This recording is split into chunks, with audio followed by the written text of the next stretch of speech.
Group ជំរាបសួរពុកម៉ែបងប្អូនទាំងអស់គ្នាខ្ញុំលើកយកពីករណីនៃការរៀនទ្រនាប់ឆ្អឹងកងចង្កេះ L5A1 ផ្នែកខាងស្ដាំព្យាបាលដោយបច្ចេកទេសចោះដោយ endoscope UBE យើងចោះដោយរុន2ពុកម៉ែបងប្អូនហើយនេះជារូប MRI ពុកម៉ែបងប្អូននេះរូបក្នុងរង្វង់មូលពណ៌ក្រហមហ្នឹងគឺតំណាងឲ្យឆ្អឹងកងយើងធម្មតាគឺវាទូលាយអញ្ចឹងនេះពេលកាលណាគៀបដោយឌីសអញ្ចឹងវាចិត្តប្រហោងឆ្អឹងខ្នងយើងបងប្អូនអញ្ចឹងវាលៀនចូលមកចូលនៅក្នុងឆ្អឹងកងខ្នងយើងហ្នឹងហើយធ្វើឲ្យគៀបសរសៃហើយធ្វើឲ្យពុកម៉ែបងប្អូនមានការឈឺចុកចាប់ខ្លាំងអញ្ចឹងហើយការព្យាបាលនេះគឺយើងត្រូវយកអត្តនប់ដែលវាលៀនមកក្នុងឆ្អឹងកងខ្នងយើងយកវាចេញដើម្បីឲ្យសរសៃហ្នឹងទូលាយនេះពុកម៉ែបងប្អូនពេលដែលយើងចោះដោយ endoscope UBE ហ្នឹងណានេះ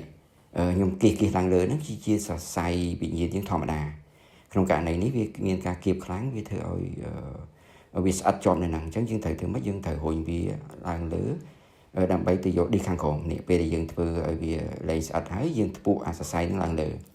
កាលណាយើងថ្ពក់សរសៃឡើងលើនេះវាដាច់ចេញមកពុកម៉ែបងប្អូនឃើញទេឌីសហ្នឹងនេះហើយខ្ញុំយកឧបករណ៍មកខ្ញុំចាក់វាទម្លាយថែមទៀតដើម្បីទៅយកអាឌីសដែលវាលៀនចេញហ្នឹង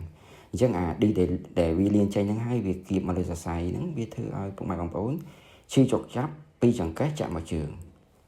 ហើយករណីនេះបងអូនប្រុសគាត់ឈឺចុកចាប់ខ្លាំងគាត់មិនអាចសដោកជើងត្រង់បានទេកាលណាសដោកជើងត្រង់គាត់ឈឺចុកចាប់អញ្ចឹងជើងគាត់ត្រូវកុញរហូតហើយគាត់ពិបាកដើរទៅគាត់វាឆ្អឹងខ្នងហើយខ្ញុំបានទាញយកផ្នែកដែលវាលៀនចេញហើយខ្ញុំទៅយកអាផ្នែកដែលវាមិនទាន់លៀនចេញទៀត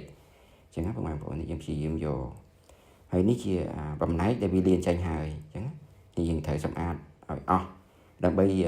កុំឲ្យវាមានការគៀបសង្កត់ទៅលើសរសៃនឹងទៀតអញ្ចឹងបងប្អូនយើងព្យាយាមយកហើយយើងនេះពេលបិទបញ្ចប់យើងផ្ទៀងផ្ទាត់មើលថាតើនេះអាសរសៃហ្នឹងវាទលាយនៅនេះបងប្អូននេះវាទលាយហើយឃើញទេនេះបាទខ្ញុំព្យាយាមចុចមើលឃើញថាមានការសេះសល់អីឌីសតែលៀនហ្នឹងទៀតបាទបងប្អូនបច្ចេកទេសចោះដោយ endoscope UBE ហ្នឹងគឺយើងចោះ2ហ៊ុនហើយមួយហ៊ុនក្រោះសង់ទីម៉ែត្រទេហើយយើងសុកឧបករណ៍យើងចូលទៅហើយជាបច្ចេកទេសមួយដែលល្អនេះយើងបើកស្បែកតែ2កន្លែងហ្នឹងទេហើយមកកន្លែងទំហំកន្លះសង់ទីម៉ែត្របាទជាបច្ចេកទេសមួយដែលល្អមានសុវត្ថិភាពខ្ពស់ហើយក្រោយការចោះគឺគាត់អាចឆាប់បើមករកស្ថានភាពប្រក្រតីវិញឆាប់រហ័សបាទអរគុណពុកម៉ែបងប្អូនទាំងអស់គ្នា